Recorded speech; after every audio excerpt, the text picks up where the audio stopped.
What's good? What's good? What's good, Eagles Nation? We back another week. We still hashtag being elite, and we still here with the Eagles Elite podcast. So as y'all can tell, voice is a little tough right now, but it's all good. We're gonna make it happen. As always, this is your boy Cool McCain, and I'm joined over here on this side by Wyatt from Waves 5 Media and Squad Pod Sports. and down bottom. Mojo, Mr. Mojo, your hometown hero. I'm not Rocky, but I'll get the job done. Nice, nice, nice. So good people, y'all know we here for. I know it's all about the Eagles all the time, 24/7. Show's only an hour, but it's still always about the Eagles. Who else is there? With that being said, remember,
and we back. Y'all know what time it is?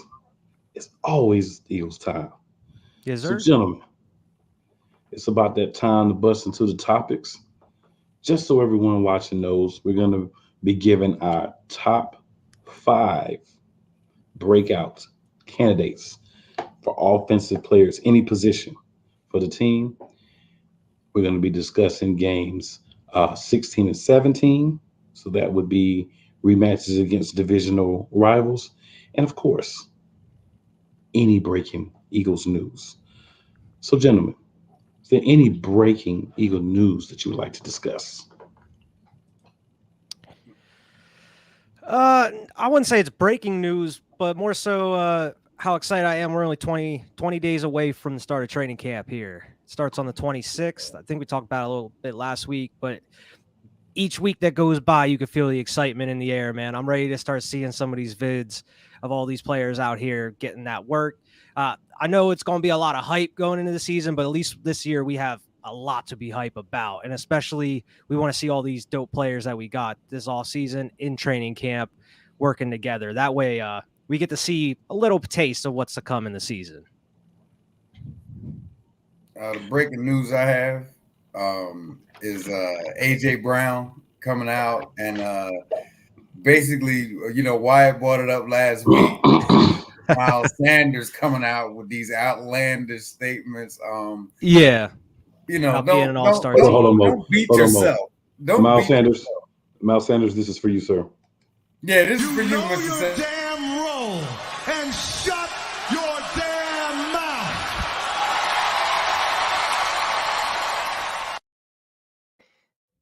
Right on cue. Yes. That's So, really what AJ Brown meant. with his statement. he came out and he cleaned it up. He basically said, "Look, we could be a team, all-star team, and next year, the year after, whatever." And I think he was actually, understating probably how he feels, but it's just not what you do. We, Yeah. we like to play as the underdogs. So we don't want and you guy that can't stay healthy a whole season. Like what I said, you're the last person that should be saying it. Yeah. So I really like the statement he made. It made it sound a little more like we're highly optimistic about what we have. And we're looking forward to doing some great things, but let's pump our brakes and let's make sure that we get out there and play some preseason games and get into training camp and get out of there It's all about injury putting that free. work in. Yeah, and getting out of training camp injury free, Mr. Sanders. So You make it through the season injury free, then you could talk. I'm with that. right. For So real.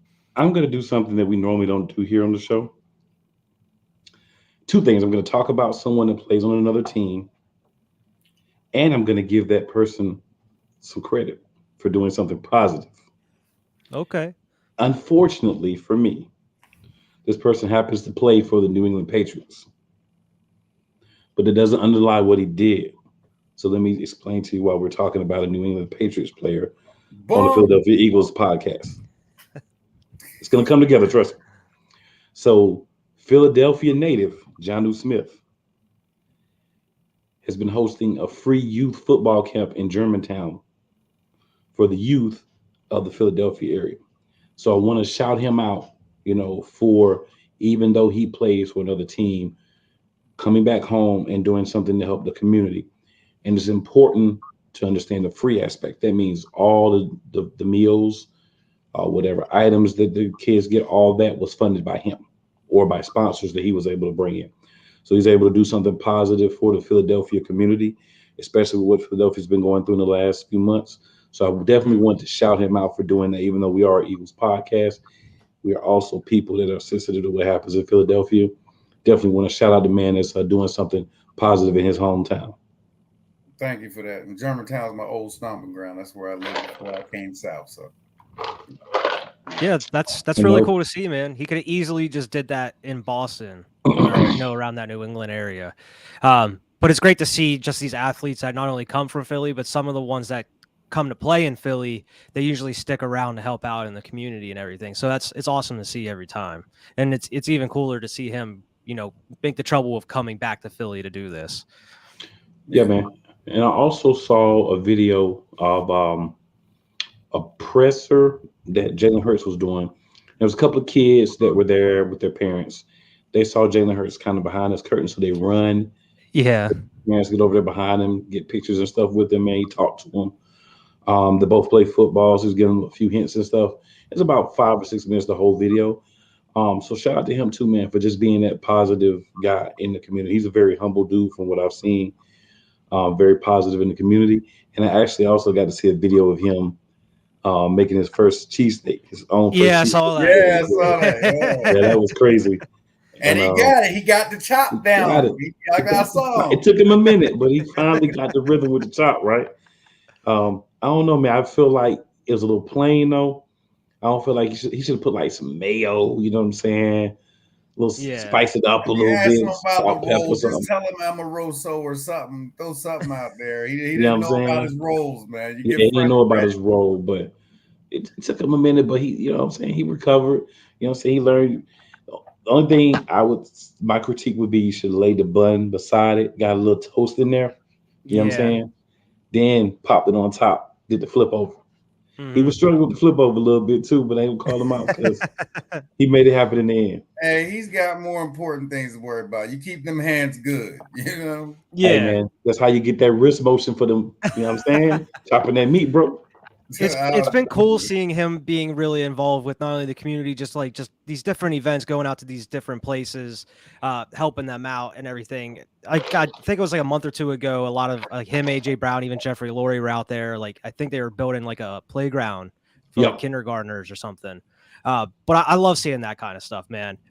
Just this past weekend, Jason Kelce, Travis Kelce, and Jordan Mailata was at I think it was Ocean Bay or something. They were bartending and for like charity and stuff. Yep.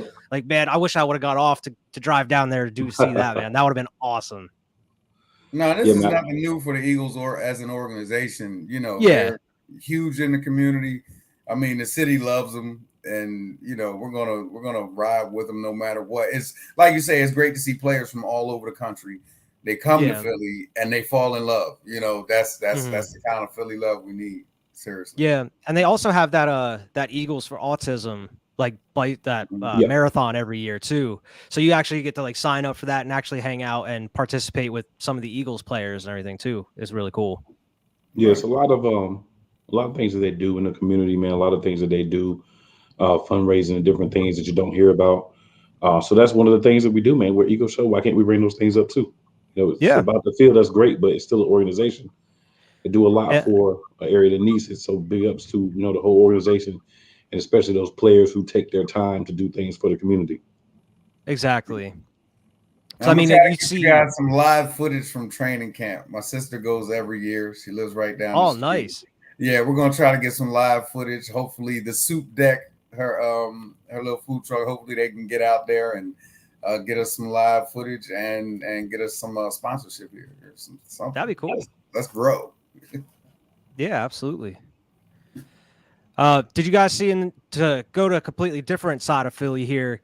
Did you see about that story about Nick Sirianni like almost throwing hands with a Giants fan? That came out Yeah. this past. Is that real news? That's what I want to know. Apparently, the Giants fan way overblew the story. He was saying that like it almost came to blows and such, but I guess other people were just saying like Nick Sirianni was just like messing with him. He was just joking around with him, like, take off that hat. You don't wear any Giant stuff around here.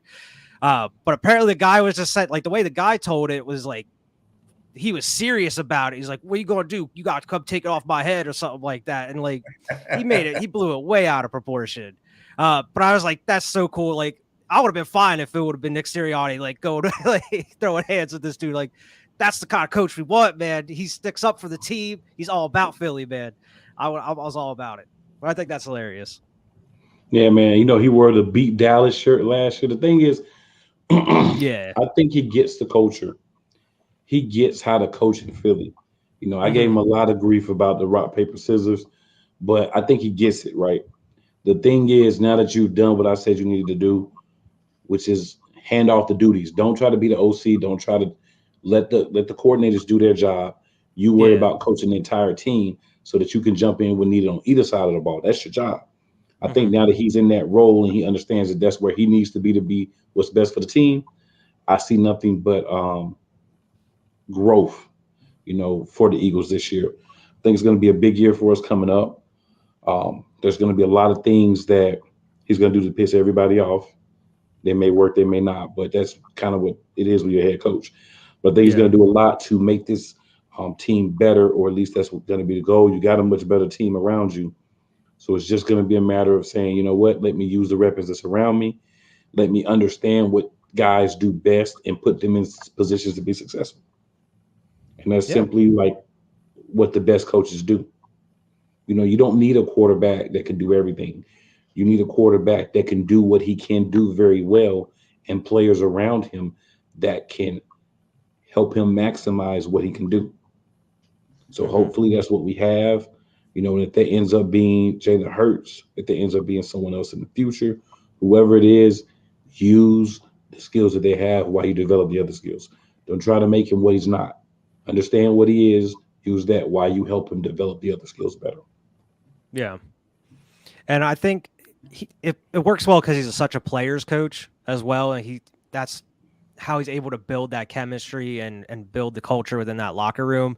But unlike some of these other player-friendly coaches, he also preaches accountability, and he's not afraid to hop on these dudes when they're doing something wrong. They run a route wrong. You've seen him during the games and during practices. He's out there yelling at players and screaming at players. It's a very different atmosphere from like Doug Peterson when he was here. Like, all right, guys, let's go get some ice cream. We're after practice or whatever. Right. Mm-hmm. It seems like he's very strict on how he wants things done, but he's able to have fun and be that player's coach as well. Yeah, and whether it's exaggerated or not, I'll never mind my coach punching the Giants, Dallas, or Washington fan in the face. So, hey, he's got my vote. Now, I think he's going to take a lot of strides this year, too. We talk about Jalen Hurts and, some of the pieces they put around him. But, his success is dependent on his coach, How are you going to put him in a position to be successful? Are you that guy? And like you say, with him being a player coach, being there in the mix with the guys. They're out in the community. They're in the locker room together. They're in that film room together, chopping it up. I think that's going to go a long way in Hurts' development, you know? Yeah. And I think last year at some point, Sirianni even said about every week, I forget which day it was, but every week they have a day where it's just him and Jalen Hurts. They get together in a meeting. They talk about what is working, what isn't working, what they could do better. Just really kind of sorting things out. They say that there's times they're just talking about other stuff other than football, just kind of bonding a little bit. And that's really like what you want to hear from a coach, is that you're actually trying to get through to your QB and make it work within that organization and that actual team. So hopefully it works out, man, because it seems like Sirianni, I think a couple weeks ago, mentioned that they actually had a full offseason to really tinker and build and plan around what Jalen Hurts wants to do. I mean, Cool mentioned before, this is the first season that Jalen Hurts actually has the same like coaches, the same plan going into another year, a second year. Right. Yep. So that's going to mean a lot going into this season as well. And especially them putting everything that works and what Jalen likes to do into the system. I mean, it hopefully should have a great season. And if you look at last season, I mean, quite honestly, I think he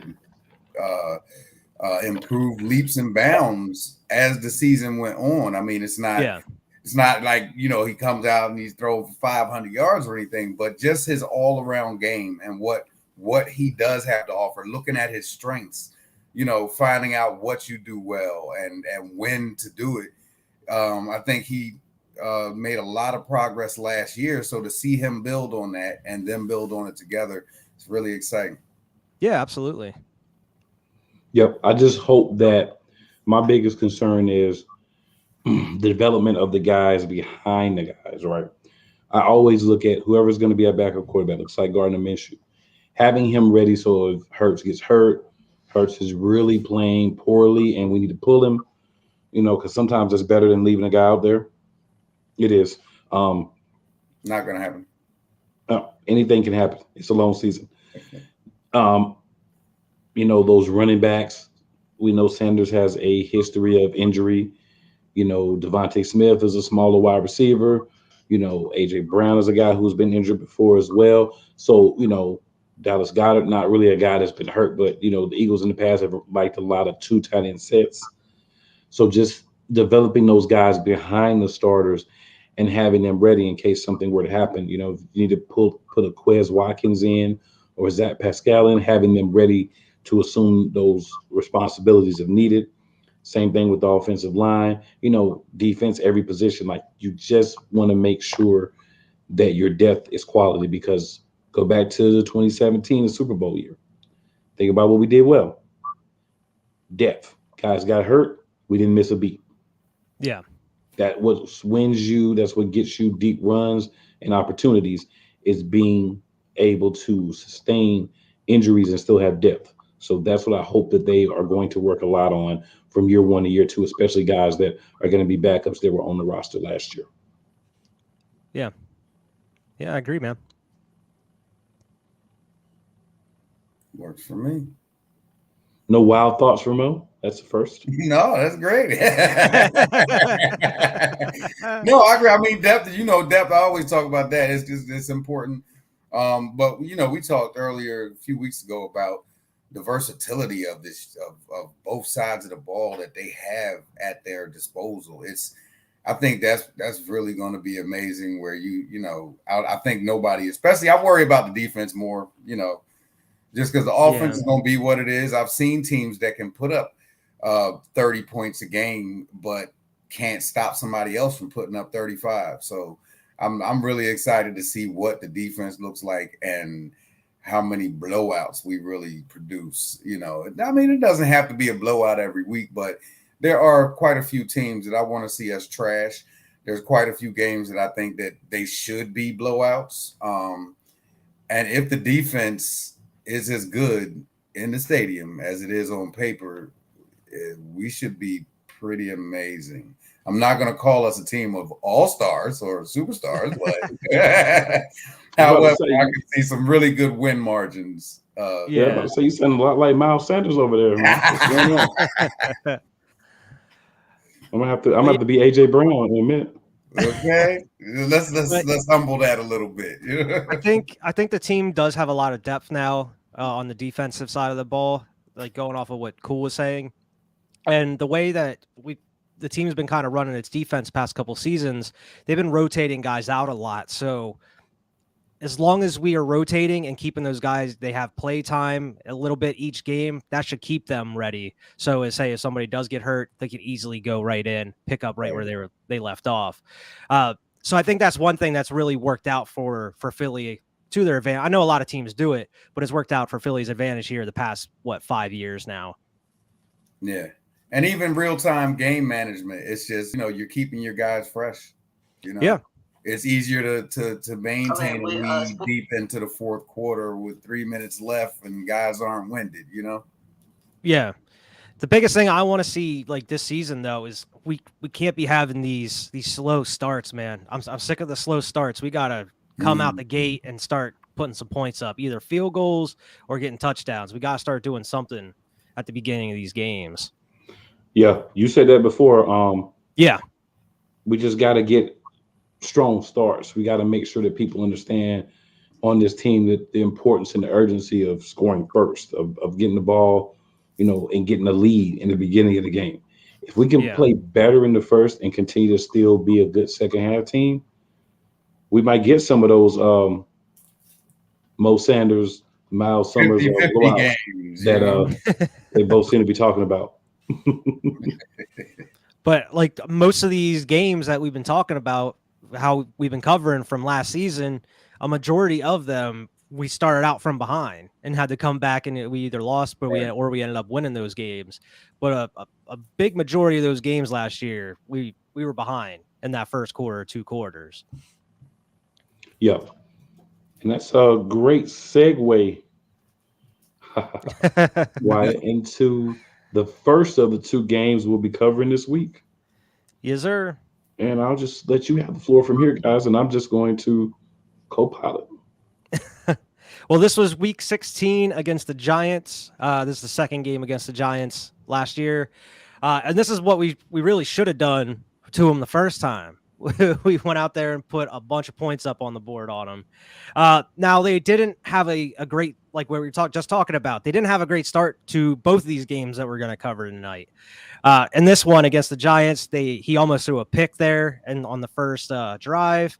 He also had a fumble that was recovered. So it didn't really get out too much of a hot start there.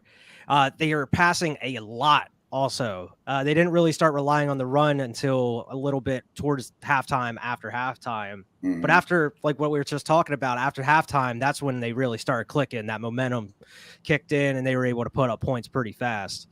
But we didn't have to worry about the Giants really in this game. Daniel Jones, who you really don't have to worry about anyway, he wasn't even playing. They had their backup in there. So this should have been a easy win, and we were able to pull it off. But there was a lot of good things in here. Rodney McLeod had an interception in there. The only thing that wasn't great is it was 3-3 at the half against a terrible Giants team. Can't have that at all. But we were able to pull it off. We ended up winning 34-10, so we put up a bunch of points there in the second half. Yeah, I felt like it should have been a thrashing from the opening. As soon as we started the game, it should have just been, touchdown, field goal, whatever. Against that Giants team, as it was that week, it really should have been almost like points every time down the field, whether it's should have been or a touchdown.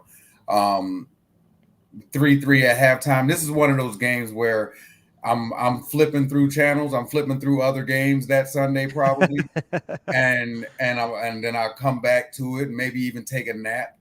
But like you said, they turned it on in the second half.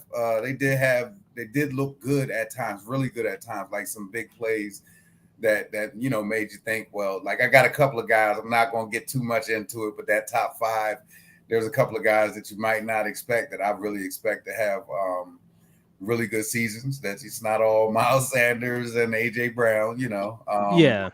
But because they have it's a lot of guys out there putting it out there every week. I thought once Jalen Hurts settled down and settled in, that he looked a lot better. But like you said, they came out passing the ball way too much. Yeah. You got to establish that run. I think we were talking about a 50-50, 60-40, 45-65, whatever, or 45. It can't be that you're coming out and you've got him throwing the ball 9 out of 12 plays. That's not going to work. That's not the quarterback he is. Mm-hmm. So I think that's something that I hope they establish early in games is let's establish the run. Some teams you might want to come out and pass, or we might be playing from behind. But I think if you establish that running game first, in a lot of the games we looked at this year, if you come out and establish that running game first, it'll open up the rest of it, and your offense will be more fluid. Yeah, absolutely. I mean, Jalen Hurts, he didn't do bad at all passing this game. He was 17 or 29, 199 yards, 2 touchdowns. Rushing, Miles Sanders only had 45. Boston Scott had 41 and a touchdown, and Jordan Howard had 37. Jalen Hurts didn't really run the ball at all. He only had 7 yards. Right. And Devontae had 80 yards and a touchdown.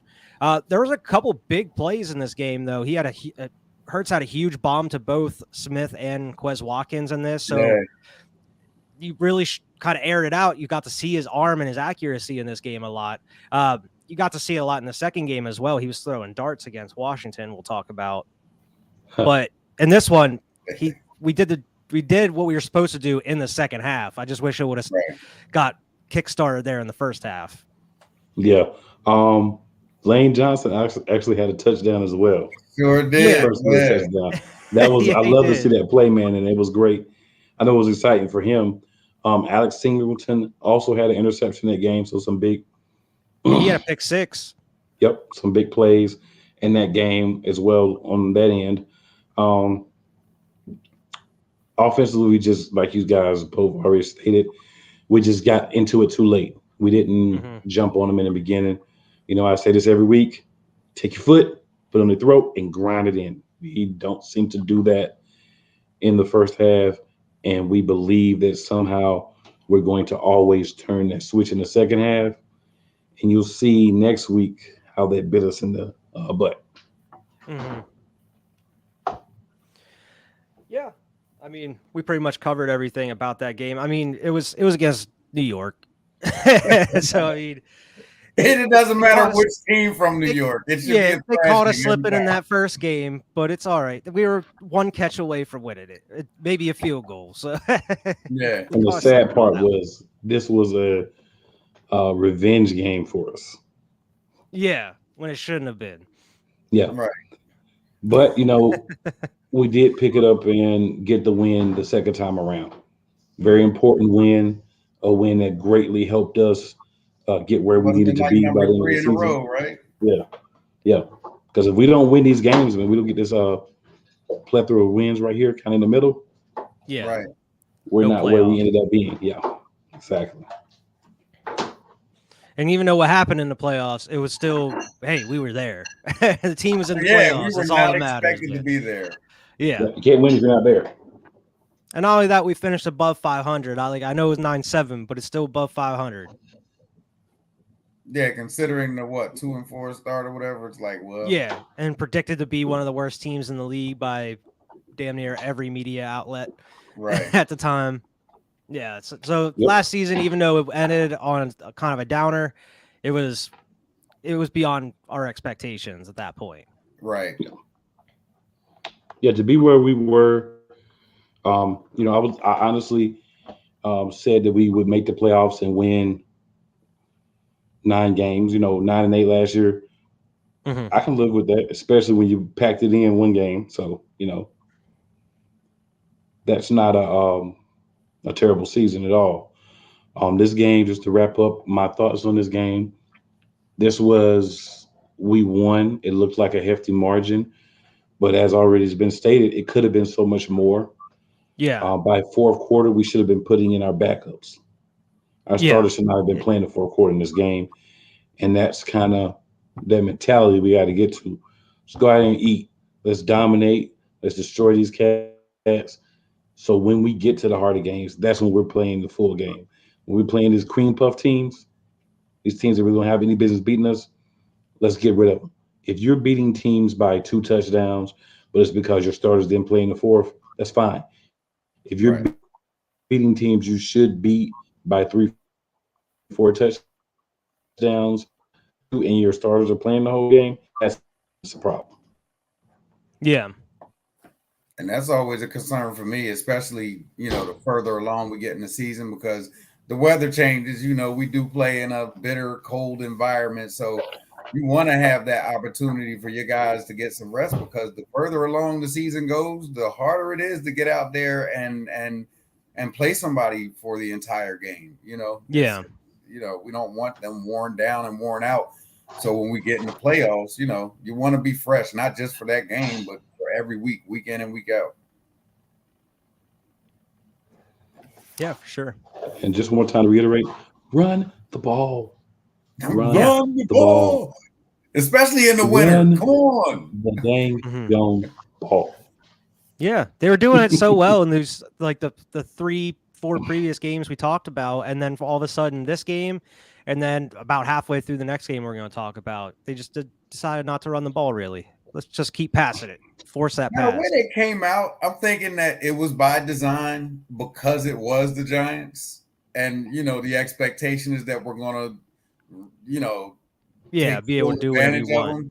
So maybe it's maybe trial and error, but yeah, I wouldn't want to see that against a team that's any better than the Giants were at that point.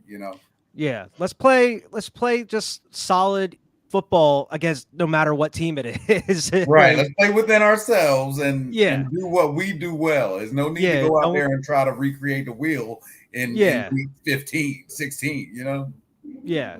Don't go out there and try to be fancy or whatever. Think you can do whatever you want just because it's the Giants or whatever. No, 'cause Right. that's when it's going to fail. That's when you end up Right. losing to the Giants or some team like that. Losing to the Giants is not pleasant. Not an option. No, it doesn't happen very often. So when it does happen, it hurts a little. It stings a little more. Mm-hmm. I would completely agree with that. So, gentlemen, I think we've pretty much said all we can about this thrashing that we put on the Giants. Should have been more, but still, was score-wise, at least a thrashing. Yeah. So, on to our top 5 breakout candidates for 2022. Whichever one you guys feel like you want to go, let's get it. Okay. Do you want to go first, Mo?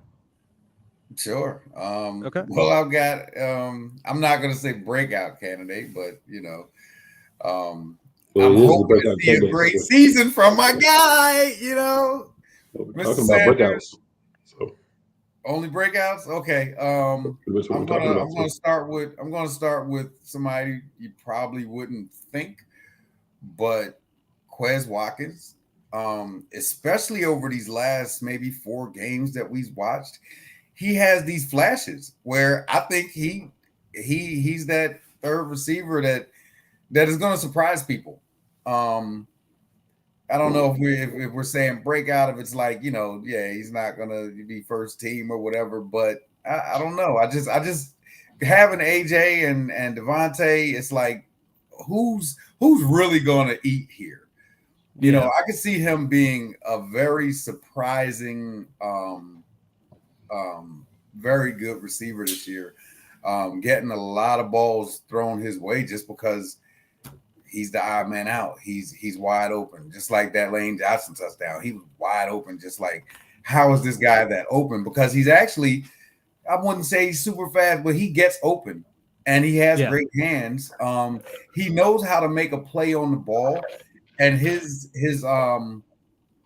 agility, I like the way, he knows how to get his feet down. He knows how to go up and get the ball at its peak.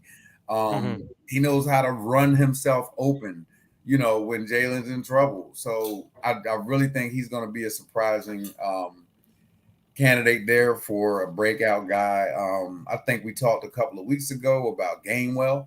I think whether Miles Sanders is healthy or not, Gainwell has a great season.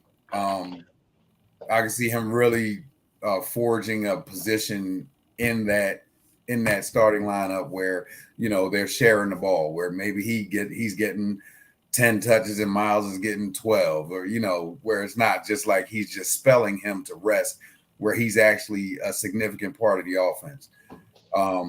Boston Scott, too, for that matter. I can see him getting some run, depending on what happens with Mr. Sanders.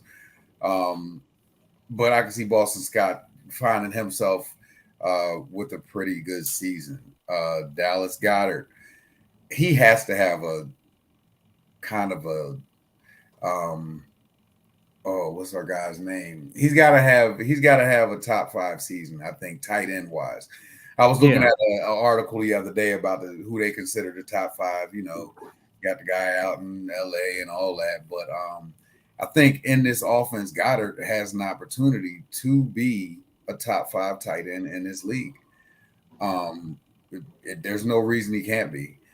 He has hands. He can run after the catch. His yak has the opportunity to be through the roof, especially considering all the pieces around him. So why not? And then, of course, I believe it would be a breakout season for Jalen. I can see him being that guy. They were talking about him and what's his name? The guy in Texas. Yeah, that guy. And I was watching the debate, and they were talking about how the guy in Texas is so much better, and he can't throw. He's not accurate. Oh, you mean the guy in Arlington? Huh? You mean the guy from the Arlington football team? Yeah. Oh, and okay. they're talking about how he's leaps and bounds better than Jalen Hurts. I don't agree. I flat out don't agree. He gets paid more money than him. What does he want more than Jalen? Tell me that. And in all the years he's been there. And so I don't know. I look at Jalen, and like I said, I really believe he made some strides last year. I'm sure he's working hard this offseason. He's got all these new weapons around him. I think you get to see what he's really capable of this year. And I'm excited to just be a part of the fandom of it all. Because I'm all the way on his team. I was a hater at first too. For like I was just like, oh my God, what are we doing? And now, I'm totally sold on him. I think he's got limitless talent and athleticism, and I think that's going to take him a long way, along with a strong coaching staff and some really nice pieces around him. I think this is it. This is that year that he shows you what he's really made of and how he's built. I agree, man. So was that 4 or 5? Let's see. Who else I got? There's probably about 6, knowing you. Yeah. What you think, Wyatt? Which ones look like? I actually had 2 of those on my list. I did have Quez Watkins as well, mainly because you're going to be seeing a lot of attention drawn to Devontae and AJ Brown, and probably, which is going to open it up for Goddard as well as Quez Watkins. We saw a lot of great stuff out of Watkins last year. It was just in kind of a weird system. Didn't really have these other pieces that he could use to magnify his talents, like an AJ Brown or Devontae, kind of attracting these top defenders. So I think this year he could have a breakout season. Similar to the other person I have on my list, Kenny Gainwell. Depending on what's going on with Miles Sanders, Kenny Gainwell was actually used a lot more than I thought he was going to be last year as a rookie. So I can only imagine his role in this offense is going to be amplified a little bit. He's going to be included a lot more in the pass game and the run game. So I think he could possibly have a breakout season here. And I would expect him to, because it seems like Nick Sirianni really likes using him. And I also did have Jalen Hurts as well. Not only do I want him to have a breakout season, I think he needs to have a breakout season. Not only just silence the media and a lot of these Philly fans who aren't sold on him, but to really get that QB job, get that QB1 job going forward. Yeah. Get that bag. Because they're already talking about rumored contract after this offseason with him. I ain't ready to talk about that. I just want to see what happens with this season first. Prove that you can be that guy for the Philadelphia Eagles on the long run. That way we can further build this team around this dude to hopefully go win some Super Bowls.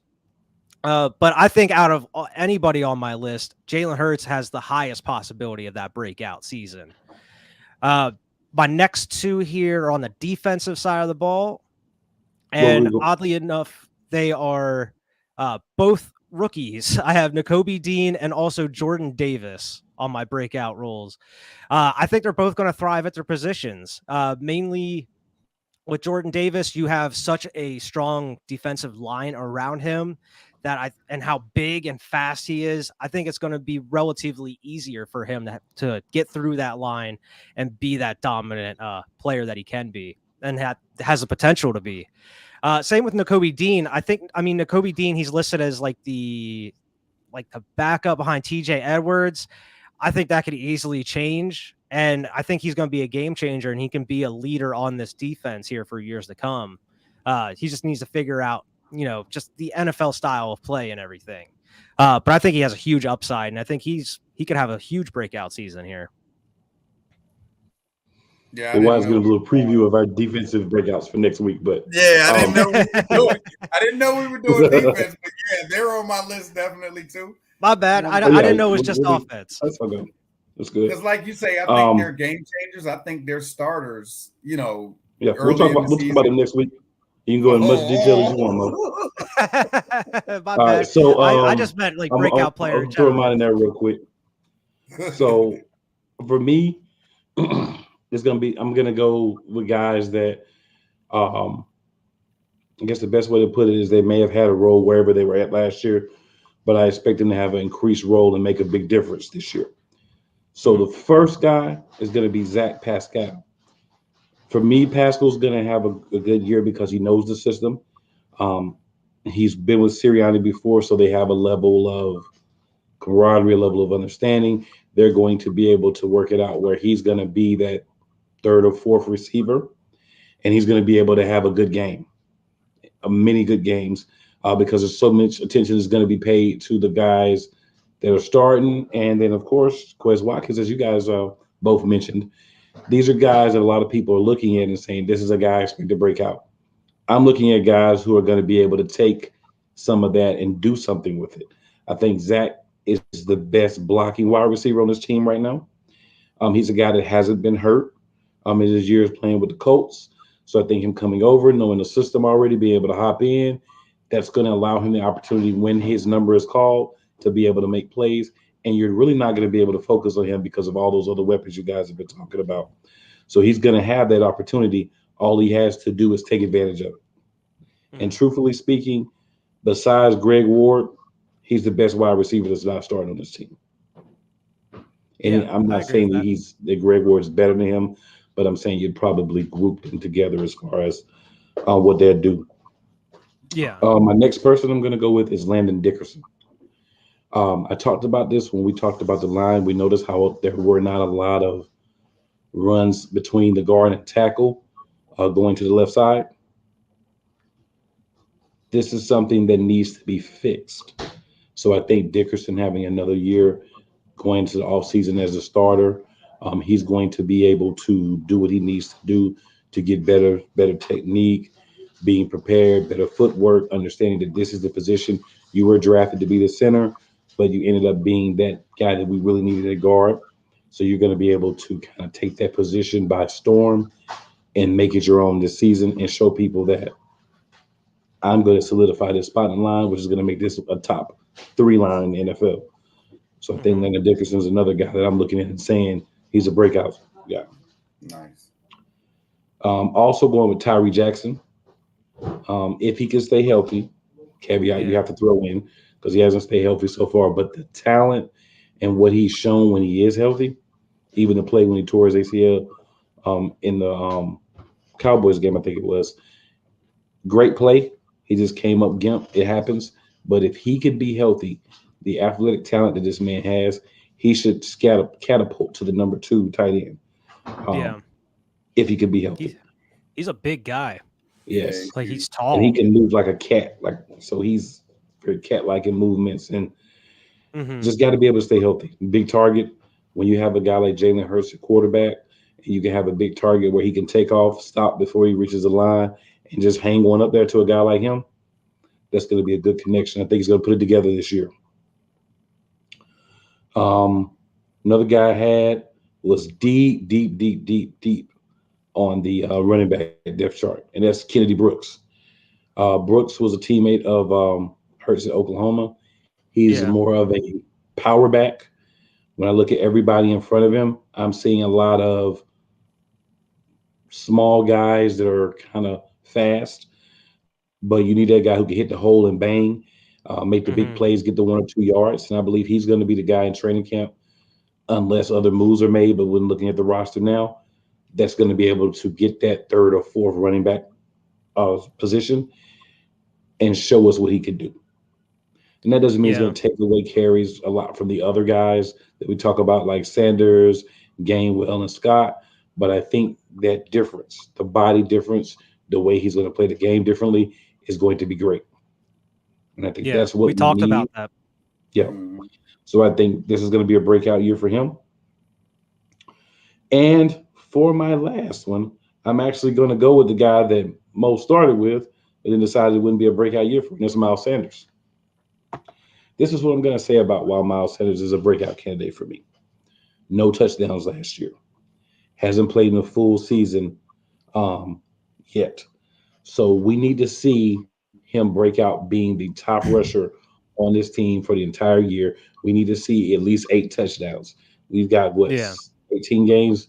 We need to see at least 8 to 10 touchdowns, let's say, from this We need guy. to see a We need touchdown him week to, 1 from this yeah, dude. we need Okay. him to sprint and go. When he's down the field and the guys are catching up, I don't need you to stop and plop or protect yourself. I need you to put that last gear in and go. Yep. Right. Put the I need boosters to see on. you show us that you deserve to be paid like a number one running back. Because if you want that money, you better go earn it. And the way you're going to earn it is get out there on the field this year, be healthy, and be the number one running back that we need. Be Hmm. thunder, Yeah. or be lightning, Average over and let's 100 get thunder. yards from scrimmage and a touchdown. Average Yeah. that for me. I don't even need If over he 100 a really game. can, he I'll has be the happy with talent. 12, 100 yards and 10 Yeah. touchdowns. Because you're going to split carries. So you're not going to be able to get 100 of a game because you're going to split carries. But go out there and make the big plays, make the runs, and finish. Put your head down, take Yeah. some contact, and finish. Be a every down running back. That's what I'm Be a saying. guy Scrimmage that, yards too, because the guy's got hands too. Like yeah, but if you talk that's a about different. scrimmage yards, he can I'm get focusing 100. on him as a running back. Whatever he does outside of that's cute, that's great. But we have other guys for that. We need him in the backfield getting yards from being handed the ball, going through holes, and getting yards down the field. The other stuff that's great, but that's a bonus now. We don't need to rely on our running backs as much to catch. We've got 4 or 5 guys and tight ends that can catch now. We've got a group of guys that we could put out there. Everybody has hands. We haven't been able to say that for the last couple of years. So I do agree Hmm. where he can do things in other parts of the game, but I'm talking about him as a running back. He's not going to get paid because he can catch the ball out of the backfield and get a few hundred yards as well. He's going to get paid from Hmm. showing us every down I could be your guy, or I can't be your guy every down. You're not going to pay me like I want to be paid. So break out this Yeah. year, or that money's going to come way down, sir. Yeah, because we're gonna definitely have to see that. I don't know if I'm sold on him like that. So you're talking what, like 10 rushes, straight rushes, at least every game from him. 10 rushes, no. 10. I'm talking at least 15 every game. I don't know. I don't see that. I don't see them running him that much. It's crazy. Like, They do yeah, run maybe. him Like I said, that's why 15. I'm counting on the scrimmage yard from him, because I just don't see them rushing him 15 times a game, especially when you got Gainwell and Scott and the other guys coming in. So we'll see. Yeah, we'll see how much Scott's utilized, because we normally, especially like last year, we didn't really see him until like Miles or one of these other dudes in the backfield got hurt. So it makes me think that it's going to be Miles and Kenny Gainwell for the most part, Right. unless they bring that other dude that you mentioned up, because we talked about it in previous weeks. We need to have a power back, not only on the roster, but I think we need to be utilizing a power back in these games more. Similar, just like Jordan Howard. Like from what you're saying, it seems like we're just going to be keeping him in that Jordan Howard role. Might as well. You don't really have to worry about the injury history with Howard, and he's a younger guy you can keep around. But I would like to see a power back get utilized a lot more in these games, where it's nice to have this, these smaller guys that are fast, have good hands. We we need to be using a power back, especially in like those red zone situations, those third down situations. It's just something I think it helped in the Super Bowl run, and I think it would help in the long term anyway.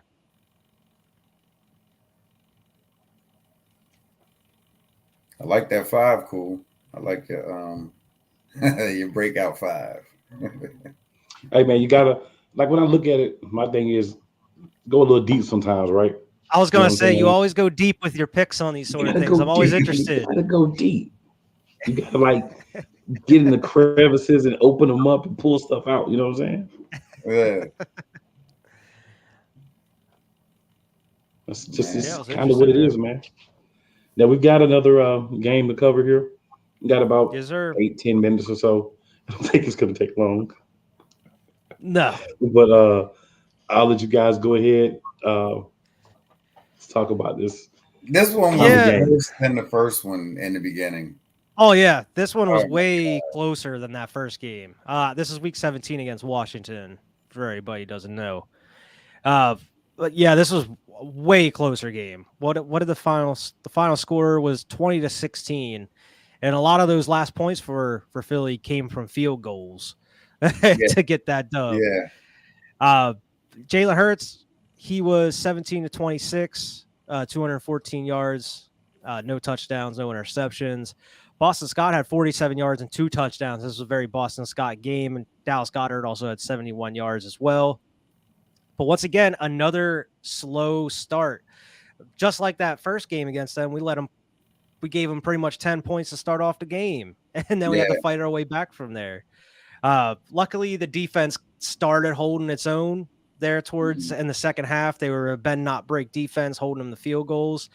But they were looking very rough in that first half. They were getting sliced and diced. McLaurin was having his way.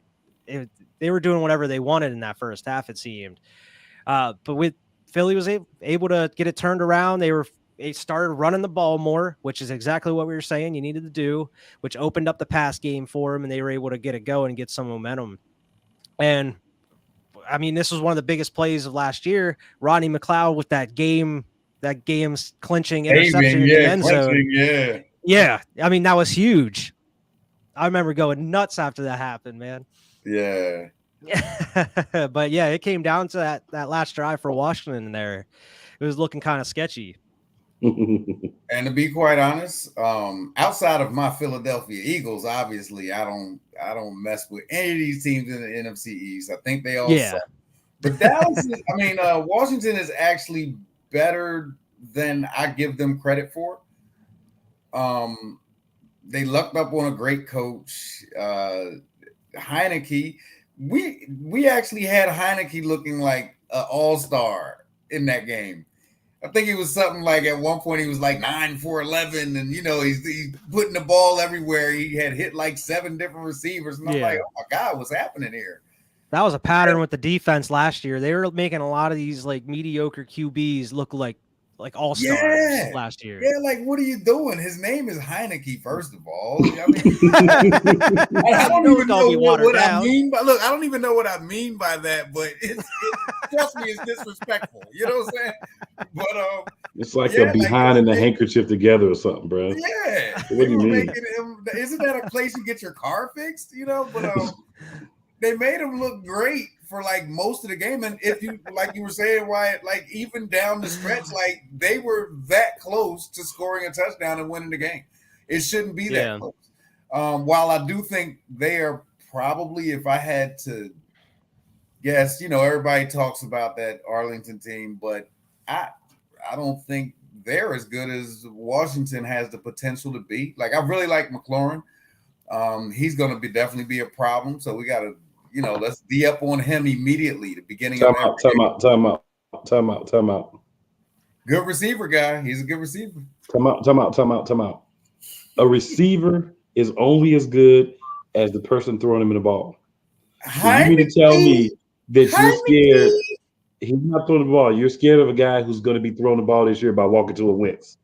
That's who you're scared of. Oh, that's right. Oh, my goodness. I didn't even think about that. Yeah, don't I cannot accept that. I'm glad you had a good couple of years, Mr. McLaurin, but that's over. I cannot accept that. Give it about half the season. Oh my God. Maybe I a little completely more. forgot.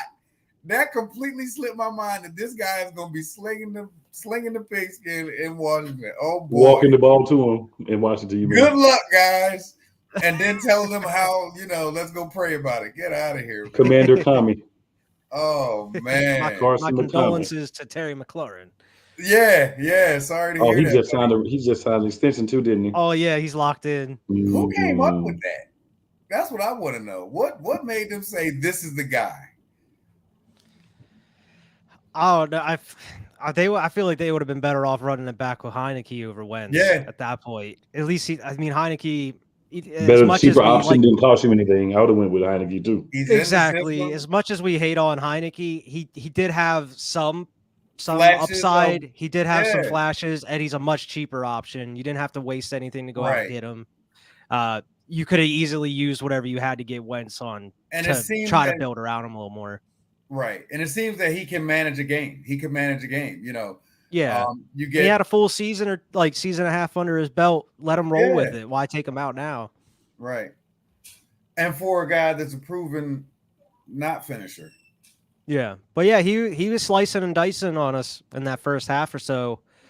Now the thing with the Eagles we were having a decent amount of big plays. We were moving the ball down the field, but as soon as you get near the red zone, it just fell flat. Yeah, you choked and you had to settle for them field goals. I'm pretty sure Jake Elliott actually missed one of them in this game, but you had to settle for them field goals, which ended up it could have came back to bite you there if it hadn't been for Rodney McLeod getting that interception at the end. Yeah, we're gonna miss you, Mr. McLeod. Hey, I am gonna miss McLeod. I kind of wish we wouldn't let him go, man. I know I say it every week, but it's gonna be weird seeing him on the Colts. I had a coworker at a job here that he's from Philly as well, and his name is Rodney McLeod. So I'm like, hey, he got to have a McLeod jersey, bro. If he don't have a McLeod jersey, it's just not right. Not every day you can get like a custom jersey, right off the rack. Right. Like I'm trying to find me a Mac McCain jersey now. It seems difficult to find, but someone's got to have it. Yeah, I haven't found a Summers yet. So. Well, there's not a Summers on the team. So. Not yet. Yeah, I'm hoping a lot of these things that we saw though during the season are, with all the pickups that we've had, all the free agents we got through the draft, hoping that a lot of these things, all these issues we saw throughout the season here we covered, will hopefully be solved, especially on that defensive side of the ball. I know we're running it back with Gannon. I don't know if this has to be like a prove it year for him, right? Like we gave you all the tools you need now. If you can't have a winning or decent defense with all these decent pieces, you got to go, man. Like this is it for Gannon, or we'll go find someone else if we have to. And I'm not looking for a 35-0 shutout every week, but like you said, just the little things that we talked about in every one of those games where it's like, well, look, why are we letting this happen? Why are we starting slow? Why are we playing from behind? Why are some of those little things that can make a difference in the beginning or middle of a game to really make the game just that much more enjoyable, especially for us fans. Where it's not. I'm not sitting there panicking with 40 seconds left on the clock. Yeah, I hate that more than anything, man. You just have to. Oh, go ahead, Wyatt. Oh no, man! I was just gonna say my last thought on the game was I want to shout out to Avonte Maddox because one of those last drives that Washington had, I think it was maybe the second to last drive. Yeah, the next to last drive, he broke up 3 passes in a row to stop them, and then stopped them on 4th down. He was flying around in that game, and I think each year he just keeps getting better. And this year, he's another player you can easily see having a breakout season as well on the defensive side. Keep giving away all the defense. There he goes. I'm sorry. Hey, it's something to tune in for next week about it. I'm not going to go into detail. Bring out special teams players next week. You know what I'm saying? I know who Cool's guy is already. I know who But- Mo's number but one for breakout real. player on special teams is. Oh, quietly though, like, oh, we know we gotta forget that he probably had one of his nicest returns of the season. I think in the Washington game. Yeah, I think He it might had have been the a really Giants good one, return. the punt return. Yeah, it was a really nice return. Yeah. For it being him, I'm like, why does he have the ball? I'm mad about it, but it was a good return. It was a really good return. Yeah, Mo, me, you was don't really watching see the that too game. often. Yeah. But yeah, I was just gonna say, man, no spoilers for next week for me. Well, I already giving y'all enough. I'm sorry. But- That's just a preview. Tune in next love week. it. It's a little preview, you know what I'm saying? I was just gonna say, you know, the biggest thing for me is there's a lot of games that could have turned out differently had we just got on scoring, got on making plays, going on being aggressive earlier. We Mhm. waited too long in some games, and the other teams weren't bad. You notice a lot of these games we're talking about now are against decent or subpar teams. We're not talking about the better teams that we play early in the season. We're not talking about how we were able to hang on with them at a certain point in the game, but we'd already put ourselves behind and we couldn't catch up. So that's the difference between moving to the next level to me for the Philadelphia Eagles, whoever's in the uniform. It's the mentality. Come out, jump on them early, and stay on them. Be the one that gets the touchdown first. Be the one that gets the field goals. Get points in every drive that you can. We want sevens, but 3 is better than going for it on 4th down when you shouldn't and getting nothing out of it. So be smarter, be a little bit more traditional, and focus on strong starts, and then continue to have those good second halves. We do that, we're looking at a team that should go deep in the playoffs. We don't want to be in the same position next year. We want to grow. So that's the next step. Yes, sir. I can see Totally agree. Well, good people, hopefully next week I'll have a voice again. Don't know, maybe. But we know we'll be back. We know for sure we're doing top 5 defensive breakout players. We know 3 of Wyatt's already. So we'll do assistant coaches or something. yeah, we'll do like special teams players and breakout players from the practice squad or something. There you go. But nah, man, yeah. So we'll talk about that a lot next week. So be ready for that. We got 2 more games left, y'all. 2 more games Yep. left. So be here. Let's hear what we got to say about these 2. There's are 2 are very important for different reasons, but they're both very important. You know what I'm saying? Training camp's coming up in a few weeks. We're gonna definitely be talking a lot about what's happening on that field during training camp. There'll be some mixed practices with whatever team that worked that out with. We'll have some preseason games coming, and then after that, we're gonna get into the meat and potatoes. Regular season, 2022. Can't wait. Your boys is here, and we gonna kill it. So y'all, Down. just want to say, appreciate y'all watching. Everyone that checks out the replay, as well. We're here. Always be elite. Your boys is out.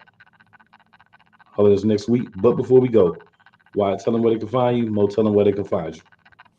Yeah, they can head over on Twitter to Squad Pod Sports. They can follow us there. Squad Pod Sports, we premiere new episodes every Thursday. And also subscribe on the Waves 5 media channel. Yep, on Twitter, you can find me at Mr. Mojo. On Instagram, Mr. Mojo100. And obviously on Facebook, just Mojo.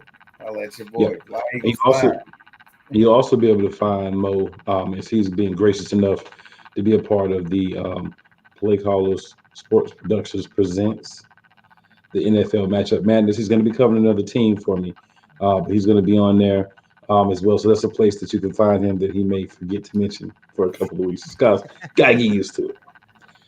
For me, of course, here you can find me on Friday nights, 7:30 p.m. Eastern Standard Time. Play Callers Sports Talk. Coming up here, week 1 of the regular season on Saturdays. You'll be able to catch me on the NFC Beast Show. That's where we were talking Eagles. We'll also be talking the Arlington football team, the New Jersey football team, and the Landover football team. We're the only one that's actually in the city that we claim. Yeah, how about that? How about that? And the last one to win the Super Bowl. Just want to put that out there. How about that as well? Arlington isn't And even the in next the one. East. So I don't know why they're even in the NFC East. That's another Right. conversation for Right? another day. Yeah, that's like. And I wanted to stay because Could be in the something south. You know? I wanted to stay so we can beat on them. Like they did a little thing last year, but we'll talk about that next week. But I want them here. I want to be able to abuse the Arlington football team. That's one of my favorite things to do. And you can also catch me on the NFL matchup madness I was referring to early. More to come on that, but just throwing some fillers out there to get people thinking. But just be watching. You'll see these three faces a lot of different places. Just be ready for it. Follow us, support us. We're gonna make it happen. Yes, sir. Yes, Fly sir. Eagles fly. Fly. Yes, Eagles. sir.